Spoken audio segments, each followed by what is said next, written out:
मां की मौत के 13 दिन बीत गए थे। सारे मेहमान घर से जा चुके थे। घर में वीरानी छाई थी। दर और दीवार रो रहे थे। किवाड़ खामोश थे। छत से गम बरस रहा था। खटिया दीवार के सहारे शोकाकुल सी खड़ी थी, जिस पर मां सोई रहा करती थी।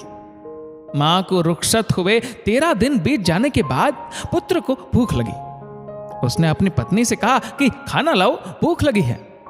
पत्नी खुश हुई कि चलो इस सामान्य जीवन में लौट रहे हैं। पानी भी नहीं मांगा था, आज खाना मांग रहे हैं। देखो ना कितने दिन बीत गए इन्हें। सारा दिन सारी रात चुपचाप बैठे बैठे चिंतन मनन करते रहते हैं। किसी ने सच ही कहा है कि समय हर जख्म को सुखा देता है। मां के जाने का जख्म भी धीरे धीरे सूख रहा है। चलो अच्छा है, वैसे भी जीवन तो अप्रत्याशित है, मृत्यु ही अटल है। मां जी ने अपनी पूरी उम्र जी कर देवलोक गई है।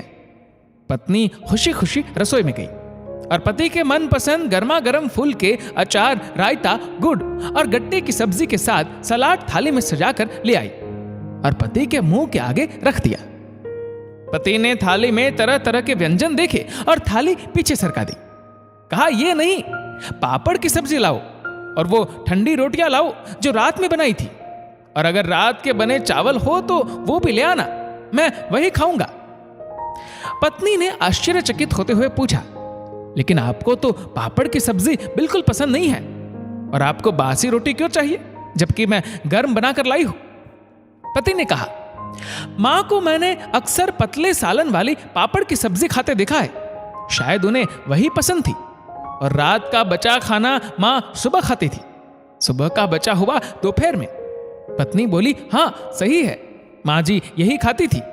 यह उनकी बहुत अच्छी आदत थी। वो अन्न का नाश नहीं होने देती थी। जो खाना बच जाता था उसे खा लेती थी। यही आदत मेरी मां की भी थी। लेकिन अब आप ये खाना तो खाइए। यदि आप मां जी की देखा देखी करने लगे तो कमजोर पड़ जाएंगे, समझिए। पत्नी की बात सुनकर पति रुआसा हुआ, लेकिन टूटा नहीं। भावनाओं को संभालते हुए बोला, मां का हमने ख्याल नहीं रखा। वो न जाने क्या क्या खाकर पेट भरती थी।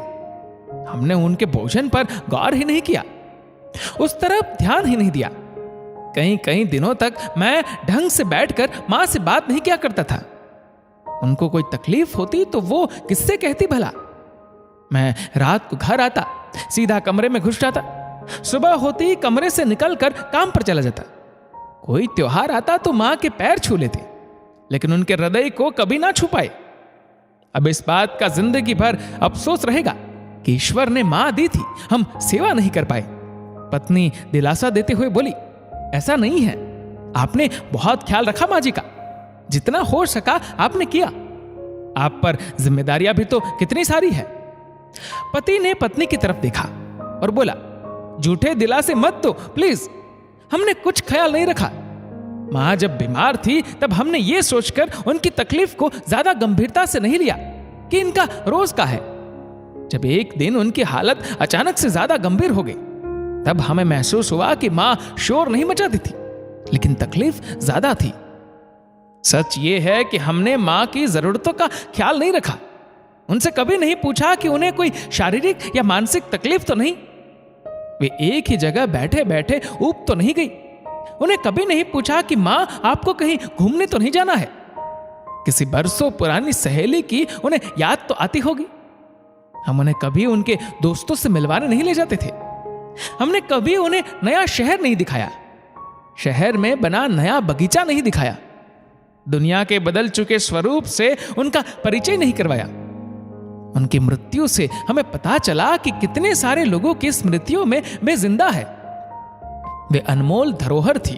उन्हें हमने घर में पड़े किसी सामान की तरह रखा, जैसे कुछ खूंटे से बंधा है। हमने उनसे अपने दुख बांटे, सुख कभी नहीं बांटे। मेरी बहुत सी उपलब्धियां हैं जिनका जिक्र उनसे मैंने नहीं किया। यदि मैं उन्हें बताता तो वे सबसे ज्यादा खुश होती। पत्नी एकटक देखती रही, बोली, आप सही कह रहे हैं, लेकिन अब आप ये बातें दिमाग में मत लाइए। मां जी अपनी सारी कर्तव्यों को पूरा करके गई है। उन्होंने अपनी पूरी उम्र जी है। भरपूर बुढ़ापा लेकर उन्होंने दुनिया से प्रस्थान किया है।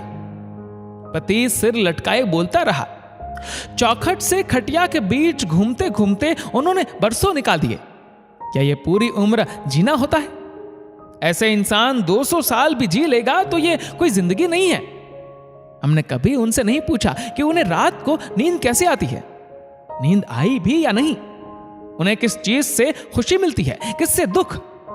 इस बात पर हमने गौर ही नहीं किया। उनकी जुबान कई सारे स्वाद चखना चाहती होगी, लेकिन हमने उन्हें कभी नहीं पूछा कि मां आपको कौन सी मिठाई पसंद है।